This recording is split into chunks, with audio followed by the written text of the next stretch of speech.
Hai teman-teman, Assalamualaikum warahmatullahi wabarakatuh. Bertemu lagi dengan saya Muhammad Hafiz Aidila.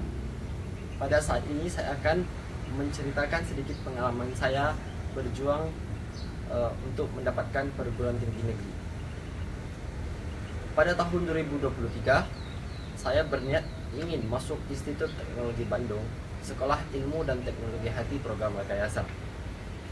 Pada awalnya, saya tidak percaya yang namanya itu seleksi nasional berbasis prestasi, karena saya tidak mempunyai prestasi apapun ataupun sertifikat yang bisa saya lampirkan saat ujian tersebut. Namun alhamdulillah Allah memberikan kemudahan kepada saya, dan alhamdulillah saya lulus di seleksi SNBP tahun 2024 di Institut Teknologi Bandung. Lalu apa?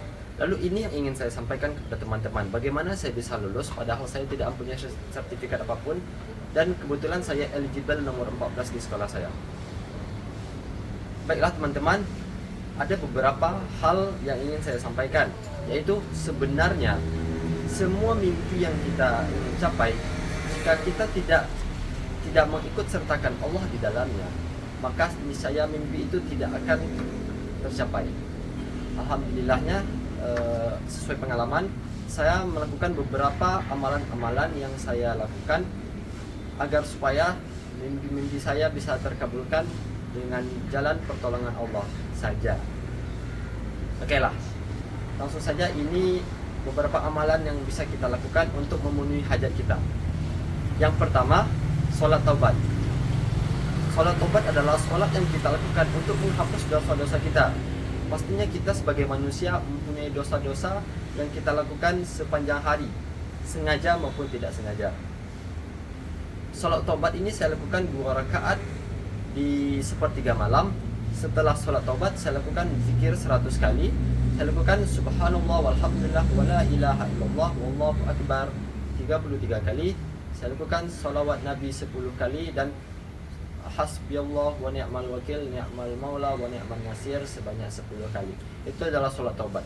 Lalu setelah sholat taubat saya lakukan sholat hajat. Kenapa? Karena sholat hajat ini adalah sholat yang kita lakukan untuk memenuhi hajat-hajat kita.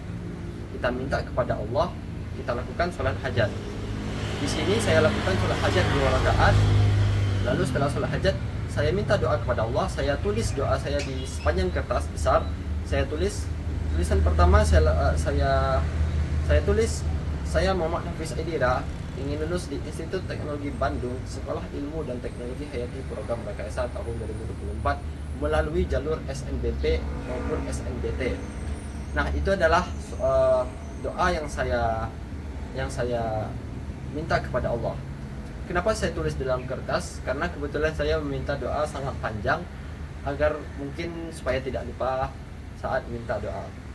Teman-teman kalau mau sholat hajat boleh minta tidak pakai konteks ataupun boleh pakai konteks seperti saya.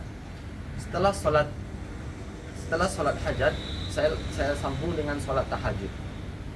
Sebenarnya esensial dari sholat malam adalah sholat tahajud itu sendiri, karena Allah Subhanahu wa taala telah berfirman bahwa jika ada makhluknya yang sholat tahajud, maka Allah akan meninggikan derajatnya. Maka saya lanjutkan, setelah saya minta doa sholat hajat, saya lanjutkan sholat tahajud 2 rakaat. Begitulah rutinitas saya saat sepertiga malam: sholat taubat, sholat hajat, dan sholat tahajud. Selanjutnya, untuk tambahan teman-teman, kita bisa berinfak subuh setiap hari. Tidak perlu banyak-banyak, yang penting konsisten yang Allah perlukan. Kenapa? Karena infak itu adalah bentuk bekal kita untuk akhirat nanti. Tidak menutup kemungkinan infak juga bisa untuk supaya doa-doa kita mudah terkabulkan. Mungkin itu saja amalan-amalan yang dapat teman-teman atau semua kita lakukan agar supaya dimudahkan hidup kita di dunia dan di akhirat, lalu hajat-hajat kita dikabulkan oleh Allah Subhanahu wa taala. Baiklah, terima kasih teman-teman.